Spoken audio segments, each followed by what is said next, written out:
Welcome back to my channel. Don't forget to like, comment, share, and subscribe. Hey guys, I was going to do a video today, but I got a cricket in my neck and it's really painful. So I think this is the best I have for tonight. If I feel a little bit better, then I'll try maybe another day. But as long as this neck is bothering me, I'm out.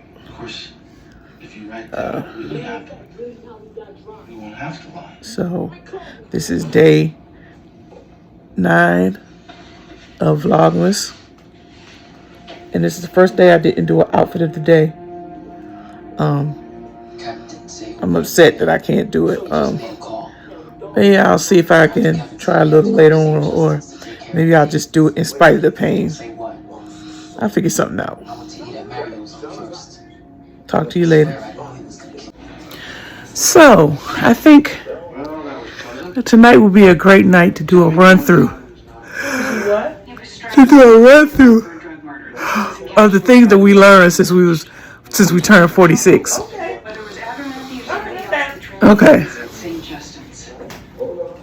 Female just hair growth. I've seen a lot of women that have it, that take care of it, but still have pock marks and discoloration in the area where they pulled hair. Okay. And they pull it all the time to the part where there's black spots there. If I decided that I wanted to shave or wax it, I would wax it and wear makeup over it and wouldn't trip. Okay. If I decided I wanted to grow it. But the thing about it is, I don't know how it's going to grow in. So it really depends to me how it's going to grow in. If it grows in full, I'm going to get it shaped up and still wear makeup. Right. Because I don't care. It's just hair. If my femininity is not tied up in hair or accessories or clothing, sexy comes from within. Sexy don't need no red dress. Sexy don't need no wig. You right. If I wear one, it's because I wanted to wear one. But my sexiness is not caught up in that. Right. My femininity is not caught up in my fingernails. Even though I think they make my hands look feminine, my ability to be a woman and express myself and, reflect womanhood, it's not stuck on my head. Right. Because I'm every woman. And I'm bald as a cue ball. I'm bald and I love it. You know what I'm saying? So if I did get a mustache, so be it. I got facial hair that grows out. It's nowhere near what women go through with PCOS. Right. It's nothing like it. And I can't imagine what it's doing to their self-esteem, especially with the world judging you the way it does. Yeah. But I would take that. If I got just enough on my beard, I would shape that shit up and put my makeup on and call it about. I go about my business. Yeah. Because I would love to wear a shaped up beard. I think it looks so good when it's good and shaped. The lines are sharp and the beard is all sharp and making your beard look like it grew in healthy and everything like that. Girl, I couldn't wait. Please. Because I'm going to tell you, constantly going through a bunch of changes trying to get rid of hair that's determined to grow in. Yeah. I don't know that I would even, it depends, because I don't know how I would feel with the fact that I was growing hair that way. Yeah. So part of me is saying, girl, fuck that. If I grow a beard, then I grow a beard. It is what it is. But that's how I look at it either way. It is what it is. And if it's something that you can't do anything about, or if they're trying to give you medicine that's going to mess up a whole bunch of other shit just to get rid of this one problem. Right. I just don't think it's worth it. Either shave it, wax it, or leave it be. Right. It's just your choice. I feel like it's your choice. If there's nothing you can do about it, I would probably just get it shaped up if I chose to. Right. And then if people ask me, well, girl, why you wear your beard? Even though a lot of people ain't going to ask you that. Right. Because if you're a woman and you got a beard, they're not going to want to talk to you about it. But they're not going to ask you why you got hair on your face. If someone do ask you to be a little kid. Right. Because they don't know, because they don't have conduct down. They don't have, what is it called? Right. They don't have respect for people. Or conscience sometimes. You know what I'm saying? Okay. So I got another one. Let me see. Okay. We did pull it out. Never works. What was we just doing? Your hair's gonna fall out of your head and falling and crawling on your chin. So okay. So if you see a red flag, don't ignore it. It's there for a reason. Oh my God. Yeah. There were so many red flags I saw in the relationship I was in before I got married. And I ignored a whole bag of shit out of desperation. Yeah. If I cared more, I would probably have not gotten married. But by the time I got to the church and was walking down the aisle, there was no going back in my opinion. Yeah. Because I would have had to call the limousine and tell them to come and get me and take me back home because I can't marry this man. Yeah. I can't do it. Which in my heart, I wish you had done. Yeah, but you weren't the only one. Mm-hmm. You weren't the only one. And when I got home to my new home, after I got married, I felt lost and like I had made the dumbest decision in my whole life. Yeah. And I couldn't change it. And while I'm happy, I got pregnant with my son the first night I got married. Wow. I had no idea. The time frame that it came down to, I got married in March and had him in December. Wow. So I knew I was going to get pregnant. I knew it. And I was not ready to have no other children.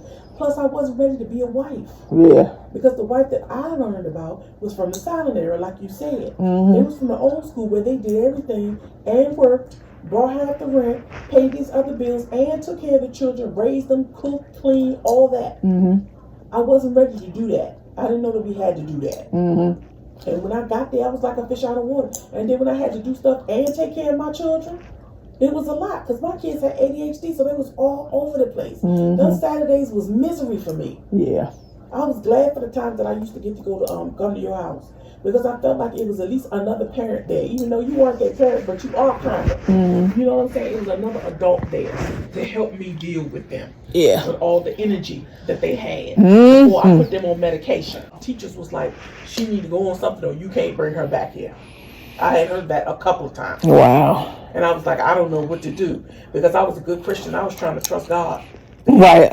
Then you found out that shit don't work. That shit didn't do me no good. Her mind didn't come back right now. It ain't back yet. It ain't been back yet. Mm-hmm. It ain't been back yet. Neither has my son. They both just as crazy as they can be. And at the time, they were taking medication. Right. For it. Because they had to. Mm-hmm. I'm like, I done prayed and laid it on the altar for a long time. But that's just like going to God with a broken leg. Yeah. He can't fix that. He can't fix that. He don't fix that. Go to the doctor. Go see a doctor. Go to the doctor. That's the thing I had to learn. Mm-hmm. And then as far as red flags are concerned, I feel like, that whole Christianity piece is what messes up a lot of people's lives because they feel like God is going to fix whatever's wrong with that mate to make them suitable. Right. First of all, you're under some weird impression that you got a godly mate, whatever that is. Whatever that means. You got a godly mate to start with. Right. So if there's some problems, then they'll work out because you got the right kind of person because they're godly. Yeah, and that's just a lie. That's just a lie. It's so false, so completely false. There's a lot of immature, narcissistic, crazy people that go to church. Mm-hmm. All the freaks of the week go to church. Yeah. That's where you want to find them. That's why they say go to church to look for a husband. Right. And then when you get one, just see what you get. You go to church to find you a man and he turned out to be the truth. Okay. Mm-hmm. You want him, girl. Or he turned out to be Future. Yeah. The worst thing that you could have picked. You could have asked for. Mm-hmm. He's been fucking just one woman ever. He always been fucking. Right. Always. And he don't care that he keep having kids. Mm-hmm. Who was that? Yeah. So yeah, you shouldn't ignore those red flags. It sure is. And know what the latest tricks are. Because I will go online and research different types of topics about relationship things that you can run into. And like I heard about love bombing. I can't even tell you how I heard about it.